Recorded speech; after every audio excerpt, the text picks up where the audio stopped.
अस्सलाम वालेकुम friends, welcome back to Top Smarties drama serial Mann Aangan, जो कि इस फराज के आने के बाद बहुत ही ज़्यादा इंटरेस्टिंग हो चुका है। जिसकी बीवी इसको छोड़कर चली गई सिर्फ और सिर्फ इसकी मासूमियत की वजह से।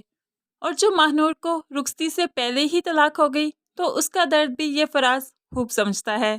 इसलिए महानूर को कहने लगा, इंसान में इतनी कुव्वत बर्दाश्त तो ज़रूर होनी चाहिए कि पर्सनल लाइफ को अपनी प्रोफेशनल लाइफ से दूर रख सके।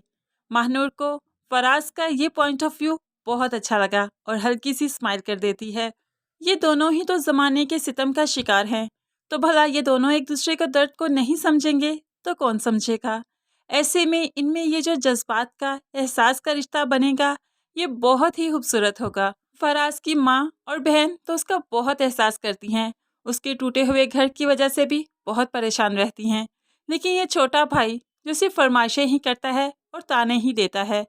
आज इतनी महंगी यूनिवर्सिटी में जो एडमिशन का कह दिया, तो फराज ने थोड़ा सा टाइम मांग लिया कि बहुत महंगी यूनिवर्सिटी है, अभी एडमिशन फीस नहीं दे सकता, कुछ दिनों तक अरेंज कर दूंगा।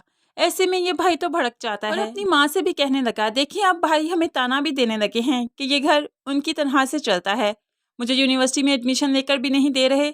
अगर मेरा एडमिशन निकल गया तो मेरा साल ज़ाया हो जाएगा, लेकिन भला इनको क्या फिक्र। ऐसे में फराज चौंक चाहता है कि उसने ताना तो नहीं दिया, सिर्फ थोड़ा सा टाइम मांगा है। लेकिन ये दुनिया सिर्फ लेना जानती है, एहसास करना बहुत कम लोग जानते हैं। अब यहाँ पर सकलैन जो चाहता है कि रिमशा का एडमिशन ही ना हो, क्योंकि इतनी ज़्यादा फीस ना देनी पड़े, इसीलिए तो वो उसके पीछे लड़के को लगा देता है और फिर सारे मोहल्ले वालों को उसके सामने जो जलील करता है जानबूझकर, उसको वहाँ से तो भगा देता है, लेकिन बाद में सबको बताता है रिमशा का इस लड़के के साथ चक्कर चल रहा है। ये सब कुछ इसलिए करता है कि रिमशा जलील हो जाए और इसको आगे पढ़ने की इजाज़त ही ना मिल सके। लेकिन महानूर की ज़िद की वजह से ही तो एडमिशन हो पाया। ऐसे में अरीबा सुना देती है कि रिमशा की फ़ीस बहुत ज़्यादा है, ये फ़ीस सकलैन नहीं देंगे, ये फ़ीस तो महानूर देगी जो अब अच्छा खासा कमाती है। अरीबा तो ऐसे ताने मारती है जैसे कि सकलैन सब कुछ अपनी जेब से करता है। अब सकलैन जो हाथ धोकर इन लोगों के पीछे ही पड़ गया। यहाँ पर महानूर को थोड़ी सी देर क्या हो गई कि उसकी कैब और रिक्शा नहीं मिला, तो वो देर हो गई, तो सकलैन जल्दी से उसे ढूंढने निकल पड़ता है, जिसकी वजह से वो फराज से लिफ्ट लेकर घर की तरफ निकल पड़ी।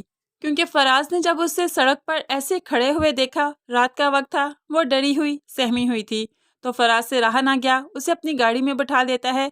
और महानूर ने भी ये मौका ठीक समझा, क्योंकि वो फराज को अच्छे तरीके से जानती है, उसका कोलीग है, इसलिए तो वो उसके साथ बैठ गई। लेकिन अब सकलैन इस बात का खूब बतंगर बनाएगा, खूब बातें सुनाएगा।